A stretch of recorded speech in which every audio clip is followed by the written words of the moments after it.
La taxonomie n'est pas un texte figé, il s'inscrit dans une réglementation qui évolue. Mais du coup, est-ce que les règles du jeu sont claires? Carmine, je m'adresse à toi.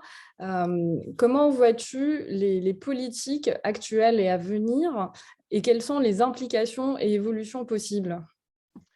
Merci Mariam. Bonjour à tous et à toutes.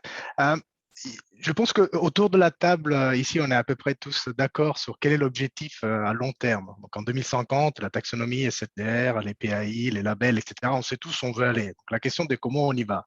Et ici, l'Union européenne a décidé, à juste titre, à mon avis, d'utiliser donc, le secteur privé, donc d'utiliser les mécanismes de marché pour essayer d'orienter les flux vers tous ceux qui peuvent contribuer à atteindre cet objectif. Alors, moi, personnellement, j'aurais commencé plutôt par la demande que par l'offre. Donc, du coup, voilà, c'est peut-être pas forcément le moment en temps d'inflation de parler de prix taxe carbone, etc. On sait que c'est compliqué, mais ça va être le deuxième mécanisme. Donc, à mon avis, aujourd'hui, on se consacre sur la partie disons, la plus simple, entre guillemets, donc les entreprises, les asset managers.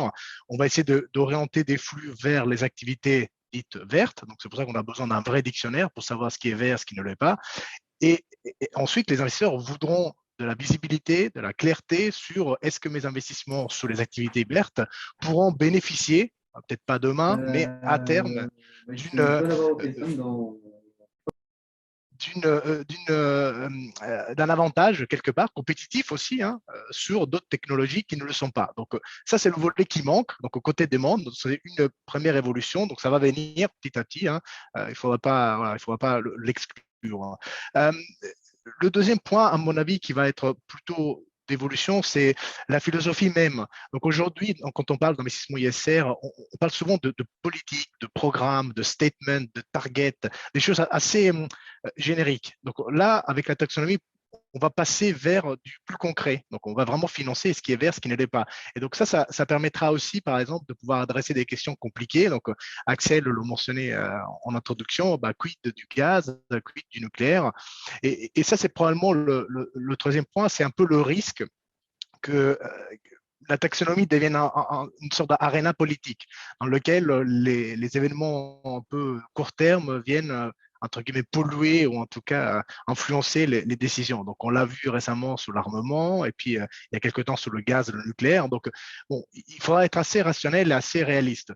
C'est clair qu'aujourd'hui on ne peut pas faire un moins du gaz.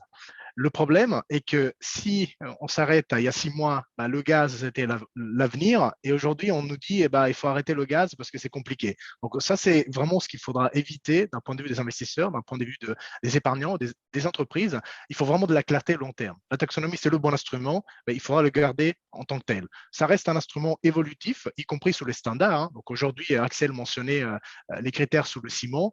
Probablement dans 10 ans, dans 15 ans, on va devoir faire mieux que ça. Et donc, du coup, il faudra être beaucoup plus dynamique. On ne sera pas dans quelque chose qui est statique et sur lequel voilà, on s'y mettra aujourd'hui et puis basta. Non, il faudra faire évoluer les critères, le périmètre, le scope et les critères techniques aussi.